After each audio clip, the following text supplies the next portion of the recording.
Okay, welcome to this video. In this video, it's Sittig, by the way. In this video, and I'm just Susie Sittig, and you can subscribe if you want. This is solving polynomials using the quadratic formula. There are multiple methods to solving quadratics. You can factor to solve, you can use square root solving to solve, you can use the quadratic formula to solve, you can use completing the square to solve. So this video is specific to the quadratic formula. It's a formula that will work in all cases. It's not my favorite because it can be a slow process, which is why I like to know other methods, but it's one of those where, like, if you are not excited to learn how to solve quadratics, you could literally use this formula in pretty much every situation. It will work when you are solving for whole numbers, so things that actually could factor. It will work when you have radicals left in your answer, and it will also work when you have complex numbers which have imaginary pieces. It has a formula. There is a song. I did not invent the song. I'm obviously not a singer, which you will hear in a moment, but I do sing it to my classes because it's one of those things where it will help you hopefully in the long run, or hopefully at least in the class. And I have found that because it is set to music, it is something that students are more likely to remember, all right? So if you're like, whatever, think about how many useless songs you know or jingles that you know because some advertiser was smart enough to put it to music, okay?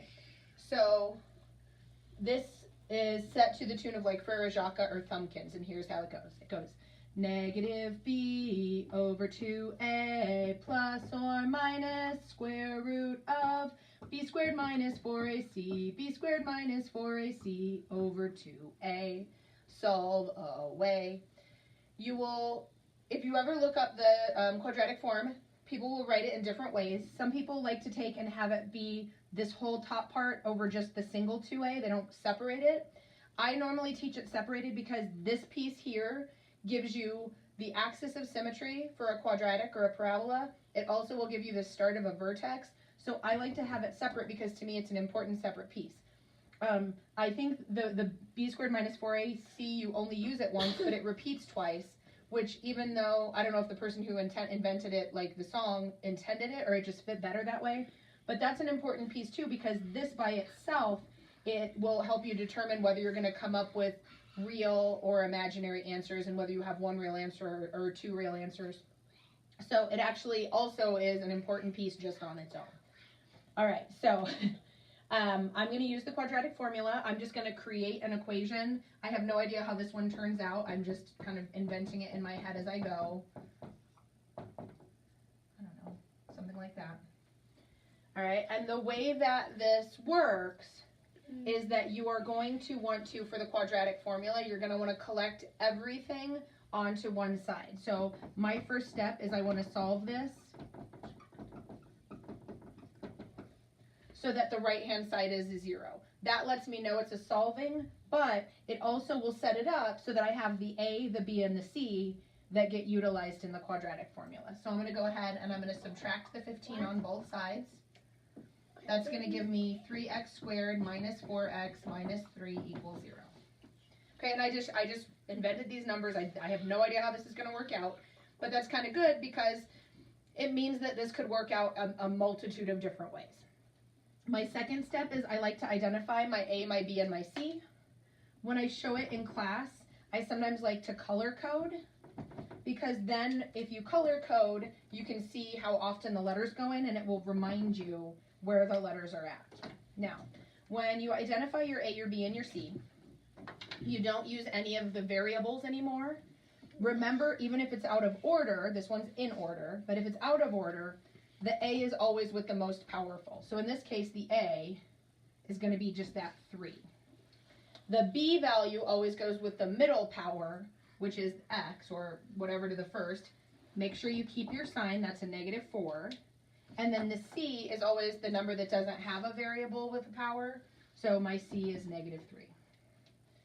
The other thing I like to do when I'm showing this to students is I like to write out the formula without the letters in it so that you can see how many pieces are set into the formula and then which pieces you actually input. So I'll sing it again even though I won't put the letters. It goes -b over 2a plus or minus square root of b squared minus 4ac, b squared minus 4ac over 2a. Solve away. Okay, I had a choir join in there. The other thing to see is when I go to input my A, it's going to go in the most. So A will go in every time there's an A in the formula. So I get an A here, negative B over 2A, plus or minus the square root of B squared minus 4AC, and then over 2A again. So notice my A value actually goes in 3 times. My B value is negative B over 2A plus or minus B squared minus 4AC. And what you'll notice there is that my B value goes in twice and my C value goes in once. So you know you've substituted correctly if you're using this piece of the quadratic, not the one that's all connected. If you're using the one that's all connected, you'll have your A go in twice, your B go in twice, and your C go in once.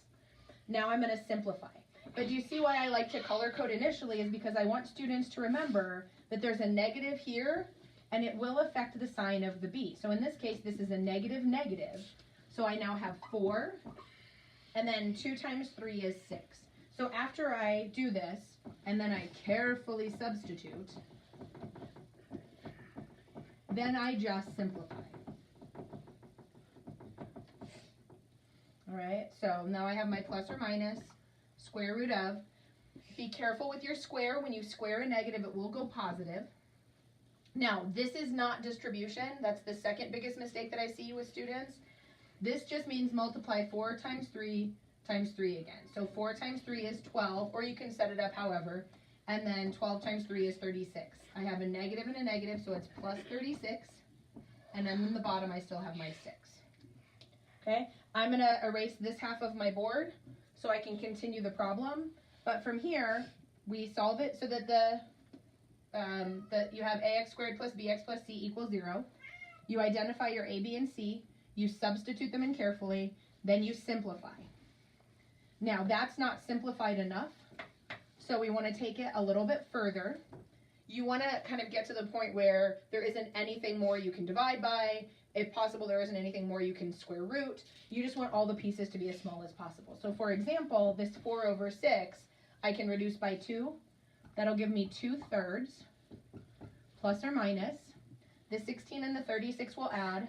36 plus 6 is 42 plus 1 is 52. And then I have 6 on the bottom.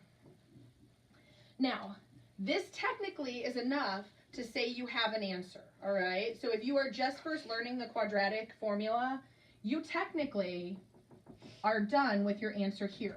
Notice the 6 is outside the radical, so you can't divide 52 by 6. There are ways, though, to simplify this further, and the way you would do that would be by looking at the 52 and seeing if you can simplify the radical. Now, if you don't know how to simplify radicals, that's something I can do a video on, and it's something like if you're in my class right now, we'll talk about simplifying radicals, so don't panic yet. But simplifying radicals is where you take a number that is not a perfect square and you divide it to see if it is divisible by a perfect square. This one is going to be divisible by a perfect square. This has factors of 1 and 52, 2 and I believe 26. 3 won't go in. When I send 4 in, though, 4 goes into 52 once, and then it'll go in, I get 13. All right?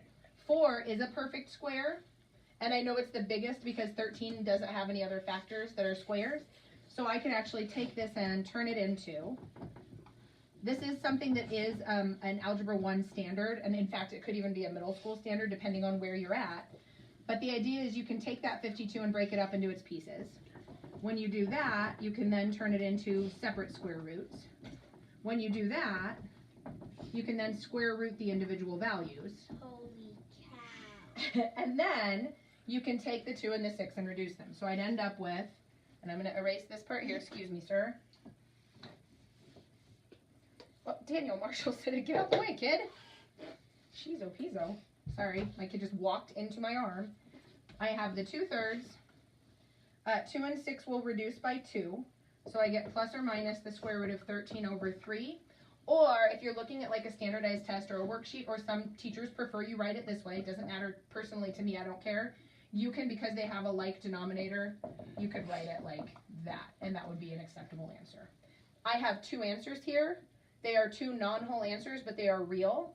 The answers are 2 plus root 13 over 3 and 2 minus root 13 over 3. Now, like I said, if you're in my class currently, it is January, if you can make it here, that's kind of the key. The radical work is something that we'll continue to work with, but to really honestly have like the proper answer, if you were taking a standardized test, or if you were getting to like the true value of the answer, you would need to take it to the point where you had it reduced. All right, so this is solving polynomials using the quadratic formula. This means that if I were to solve those numbers, when I went to graph this, this is where the parabola, because this is a squared, would hit the x-axis in my graph, in my coordinate plane. Okay, and I can do a video on what they look like in the coordinate plane, but right now the main idea is just, can you put it in the right order? Can you find your A, B, and C? Can you put them in correctly and simplify? All right, so I'm going to do a video on completing the square, which is another method to solving a quadratic. The problem with completing the square is it's not as widely used as quadratic is, but I think in some cases it's faster. So to me, as a math teacher, it's worth knowing the both of them. It's going to be up to you as you're talking about solving as to what makes most sense and works best for you. All right, well, have a lovely rest of your day. And if you are interested, you can subscribe, you can like the video. If you have things you want me to talk about, things you want me to mention, or you want to see more math, go ahead and leave a comment. Goodbye. And what is the next card? Yeah, the city's good.